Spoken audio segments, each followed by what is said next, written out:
Hello welcome back to Shweta Satish official YouTube ചാനലിലേക്ക് എല്ലാവർക്കും സ്വാഗതം.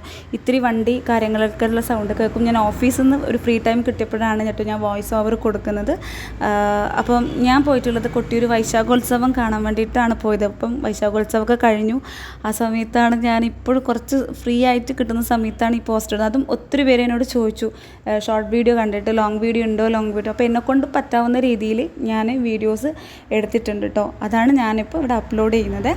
അങ്ങനെ ഭഗവാന്റെ സന്നിധിയിൽ എത്തിയിട്ടോ. ഒത്തിരി ഭയങ്കര ആഗ്രഹം ഉണ്ടായിരുന്നു പോകണമെന്നുള്ളത്. പോകാൻ പറ്റുമെന്ന് പോലും ഞാൻ വിചാരിച്ചിട്ടില്ല. പക്ഷേ എന്തോ ഭഗവാൻ വിളിച്ചു. അവിടെ ഭഗവാന്റെ അടുത്ത് എത്തിയിട്ടോ. പ്രകൃതിയും ഭഗവാനും ഒന്ന് ചേർന്നിട്ടൊരു ഇതാണ്. പക്ഷേ എന്തോ തിരിച്ച് വരണമെന്ന് തോന്നിയിട്ടേ ഇല്ല.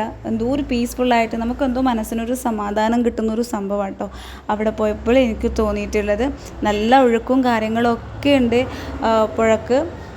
അത്യാവശ്യം നല്ല ജനങ്ങളുണ്ടെങ്കിലും എനിക്ക് എന്തോ ഭയങ്കര കൺകുളിർക്ക ഭഗവാനെ കാണാൻ പറ്റി. അതെന്താണെന്ന് എനിക്ക് പോലും മനസ്സിലായിട്ടില്ല. പിന്നെ നല്ലൊരു എന്തോ ഒരു ഞാൻ പറഞ്ഞില്ല അത്രയും നല്ലൊരു അറ്റ്മോസ്ഫിയർ ആയിരുന്നു ആ സമയത്ത്. അങ്ങനെ മഴയോ കാര്യങ്ങളൊന്നും ഉണ്ടായിട്ടില്ല. പിന്നെ ഓടപ്പൂവൊക്കെ വാങ്ങിച്ചു. ഓടപ്പൂ എന്ന് പറയുന്നത് ഭഗവാന്റെ പ്രസാദമായിട്ടാണ് കാണുന്നത്. എന്തായാലും കൊട്ടിയൂർ പോയി വന്നവരുടെ കയ്യിൽ എന്തായാലും ഈ ഓടപ്പൂ ഉണ്ടാകും. പിന്നെ ഇനി അടുത്ത വർഷം പോകാൻ പറ്റട്ടെ എന്ന് ആത്മാർത്ഥമായിട്ട് പ്രാർത്ഥിക്കുന്നു. അപ്പം വെളിയിൽ വന്ന് ഫുഡ് കഴിച്ചോട്ടെ. എനിക്ക് അത്ര ഇഷ്ടപ്പെട്ടിട്ടില്ല ഫുഡ്. പുതിയൊരു വീഡിയോ ആയിട്ട് വീണ്ടും കാണാം. Thanks for watching. Love you all. By.